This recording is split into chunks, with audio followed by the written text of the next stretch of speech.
इस वीडियो में हम बात करने वाले हैं बिहार के 7वें चरण के शिक्षक भर्ती में जो आपका क्वालिफिकेशन में ग्रेजुएशन वाला मैटर है उसके बारे में हम यहाँ पर बात करेंगे कि यहाँ पर बहुत सारे कैंडिडेट का मानना है कि उनका क्वालिफिकेशन जो है ग्रेजुएशन प्लस जो है वो डीएलएड है, मतलब बीटीसी है। बीटीसी मतलब हम यहाँ पर बोले हैं तो इसका मतलब यूपी है। तो लेकिन उन्होंने यहाँ पर क्या किया है कि फॉर्म भरते टाइम जो है उन्होंने 12th प्लस जो है वो डीएलएड मतलब पहला वाला ऑप्शन जो है वो सिलेक्ट करके उन्होंने यहाँ पर फॉर्म जो है अपना सबमिट कर दिया। अब यहाँ पर क्या है कि उनका यहाँ पर सबसे बड़ा कंफ्यूजन ये हो गया कि क्या हमारा फॉर्म जो है वो रिजेक्ट हो जाएगा। तो इसके बारे में बात करेंगे और बेसिकली ये जो आपका मैटर है यूपी के जो बीटीसी हैं उनका और जो एनआर से डीएलएड टीचर हैं जो 2017 से 19 के बीच अपना बैच जो है कंप्लीट किए थे, तो उनका यहाँ पर बेसिकली जो है वो यहाँ पर इनका कन्फ्यूजन है। तो इसके बारे में हम डिटेल में बात करेंगे और बाकी जो आपका ऑफिशियल नोटिफिकेशन है उसके बारे में यहाँ पर क्या दिया गया है तो इसके बारे में भी जो है हम यहाँ पर बात करेंगे।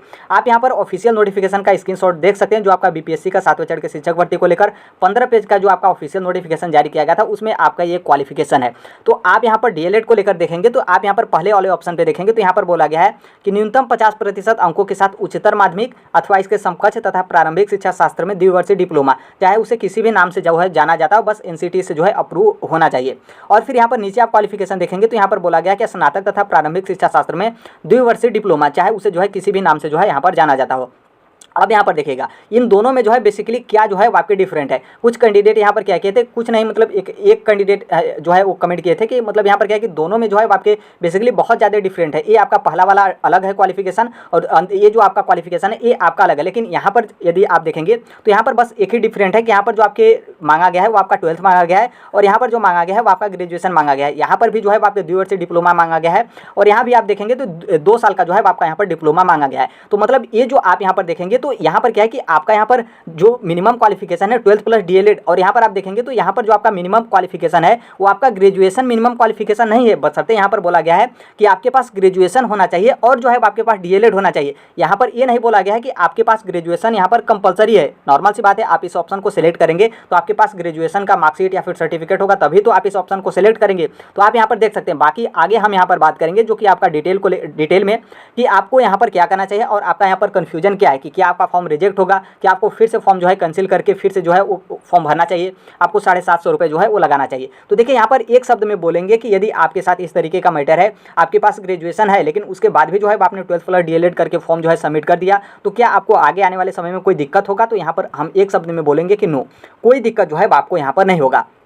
अब यहाँ पर आगे जो है वो समझिए। देखिए यहाँ पर क्या है कि जो यूपी का डीएलएड होता है मतलब जो बीटीसी होता है उसका मिनिमम क्वालिफिकेशन होता है आपका ग्रेजुएशन। मतलब आप डीएलएड करें तो आप यहाँ पर ग्रेजुएशन किए रहेंगे तभी आप यूपी से डीएलएड कर सकते हैं, अन्यथा जो है आप यहाँ पर डीएलएड नहीं कर सकते हैं। और जो आपका अदर स्टेट है और या फिर जो आपका एनआर से डीएलएड है जो टीचर के लिए कराया गया था 2017 से 19 के बीच, तो इनका जो आपका मिनिमम क्वालिफिकेशन होता है वो आपका 12th होता है। मतलब यहाँ पर क्या है कि 12th आप किए हैं तो उसके बाद जो है आप यहाँ पर डीएलएड जो है वो कर सकते हैं, या फिर जो है एनआर डीएलएड जो मतलब एनआर डीएलएड जो हुआ था तो उसका यहाँ पर 12th जो है आपका मिनिमम क्वालिफिकेशन जो है वो मांगा गया था। तो इसका मतलब ये नहीं है कि आपने ग्रेजुएशन किया और ग्रेजुएशन के बाद जो है आपने डीएलएड किया फिर उसके बाद आपने फॉर्म भरते टाइम जो है आपने 12th वाला सिलेक्ट कर दिया तो आपका फॉर्म रिजेक्ट हो जाएगा। ये जो है यहाँ पर बिल्कुल जो है आपके नहीं है। और यहाँ पर ये देखिए जो आपके अदर स्टेट के कैंडिडेट है जैसे इनका मिनिमम क्वालिफिकेशन 12th होता है और 12th के बाद ही जो है वो डीएलएड कर लिए हैं। तो यदि बाद में इन लोगों ने ग्रेजुएशन अपना कंप्लीट कर लेते हैं और ये भी जो है वो चाहें कि हम भी जो है अपने फॉर्म में ग्रेजुएशन प्लस डीएलएड जो है वो सिलेक्ट करें तो बिल्कुल सिलेक्ट कर सकते हैं, कोई दिक्कत नहीं है, क्योंकि इनके पास भी ग्रेजुएशन हो गया है।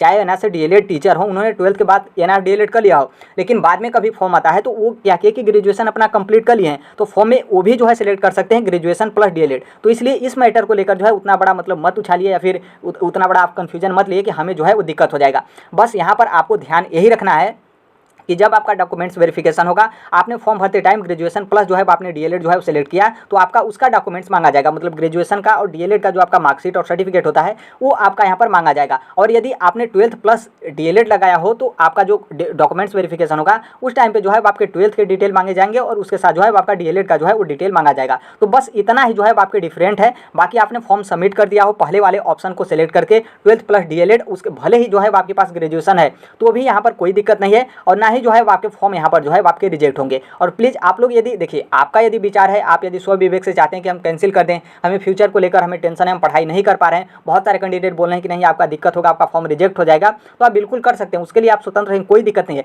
लेकिन यदि हमसे मतलब आप जुड़े हैं या फिर हमसे मतलब आप जानना चाहते हैं तो मेरे कहने का मतलब यह है कि आपको यहाँ पर कोई दिक्कत नहीं है। आपके पास आपने क्वालिफिकेशन में 12th प्लस ही डीएलएड भरा हो तो बस वहीं आपका मांगा जाएगा, और यदि आपने क्वालिफिकेशन में ग्रेजुएशन प्लस डीएलएड भरा हो तो वहीं जो है वो आपका मांगा जाएगा। अभी हाल में ही आपने देखा होगा कि KVS PRT का फॉर्म आया था, तो उसमें जो है आपके PRT के लिए minimum qualification 12th plus DLED plus CTET paper 1 का एग्जाम जो है यहाँ पर क्वालिफाई मांगा गया था।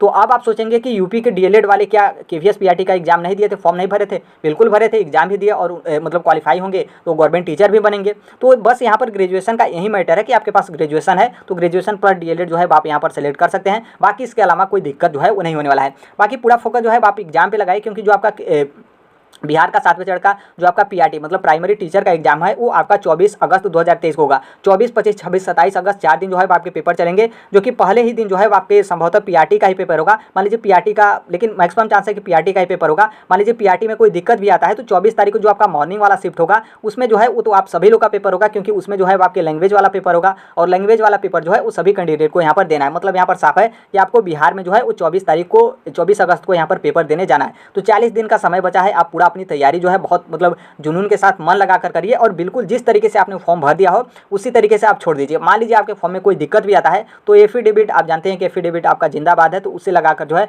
आप यहाँ पर कोई दिक्कत है तो आप वहाँ पर मैनेज जो है वो कर सकते हैं।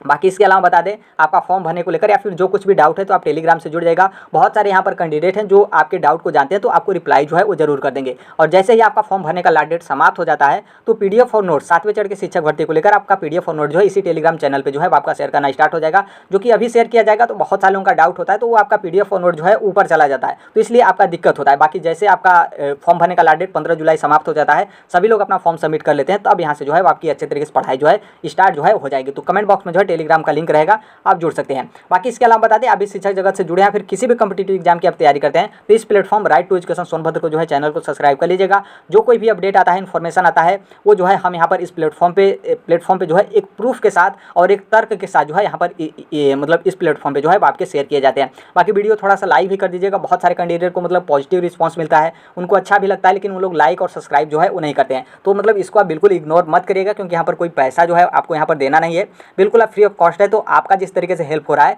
तो आप भी, मेरा भी जो है इस तरीके से आप जो है वो एक तरीके से मोटिवेशन या फिर जो है आप हेल्प कर सकते हैं। बाकी जो कोई भी अपडेट होगा, इन्फॉर्मेशन होगा, हम शेयर कर देंगे। मिलते हैं अगले नेक्स्ट वीडियो में, तब तक के लिए thank you, bye bye, take care, all best. Thank you for listening, God bless you all, thank you.